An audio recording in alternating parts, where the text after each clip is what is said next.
বন্ধুরা, আজকের পডকাস্টে যে বিষয়টি নিয়ে আলোচনা করব সেটি হচ্ছে কোনো জাতকের জন্মছকে লগ্নভাবে যদি গুরু বৃহস্পতি অবস্থান করে তাহলে তার কী কী ফললাভ হবে এবং এইরূপ বৃহস্পতিকে ভালো করার কী কী উপায় আছে সেই বিষয়ে খুব সংক্ষেপে জানব।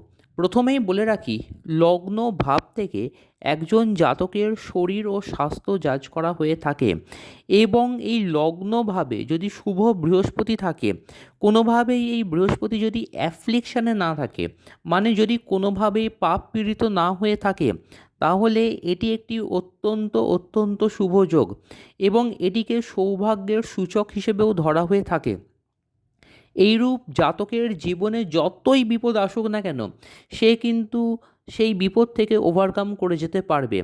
এবং দেখা গেছে জাতকের যদি অর্থাভাবও চলে, তাহলেও সেটা থেকে সেই জাতক কিন্তু ওভারকাম করে যেতে পারবে।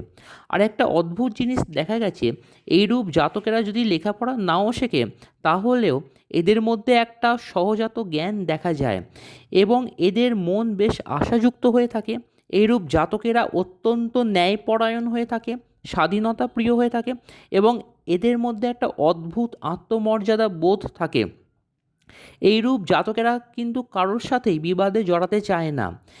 আর এই বৃহস্পতি যদি মঙ্গল গ্রহের দ্বারা পীড়িত হয়, তখন দেখা গেছে এইরূপ জাতকেরা তখন অত্যন্ত অপব্যয়ী হয়ে যায়।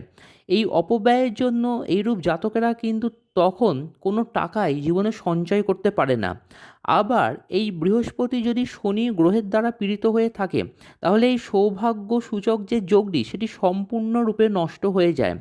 কিন্তু এই বৃহস্পতি যদি শুভ শুক্রের দ্বারা অনুগৃহীত হয়ে থাকে, তাহলে জাতক কিন্তু জীবনে এবং তার সামাজিক জীবনে যথেষ্ট প্রতিষ্ঠা পেয়ে থাকে।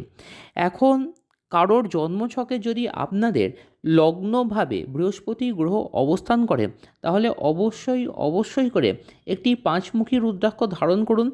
তাহলে লগ্নভাবের যে শুভ বৃহস্পতির প্রভাব সেটা অনেকাংশে বেড়ে যাবে।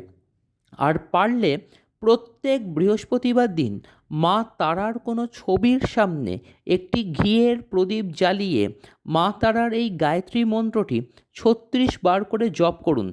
দেখবেন বৃহস্পতির যে শুভ প্রভাব সেটা অনেকাংশে বেড়ে যাবে। আমি মা তারার গায়ত্রী মন্ত্রটি আপনাদের সাথে শেয়ার করে দিচ্ছি। মন্ত্রটি হচ্ছে ওং তারাওই বিদ্মহে মহগ্রাওই ধীমহি তন্ন দেবী প্রচোদয়াৎ ওং। আবার রিপিট করছি, ওং তারাওই বিদ্মহে মহগ্রাওই ধীমহি তন্ন দেবী প্রচোদয়াৎ ওং। এই গায়ত্রী মন্ত্রটি করুন।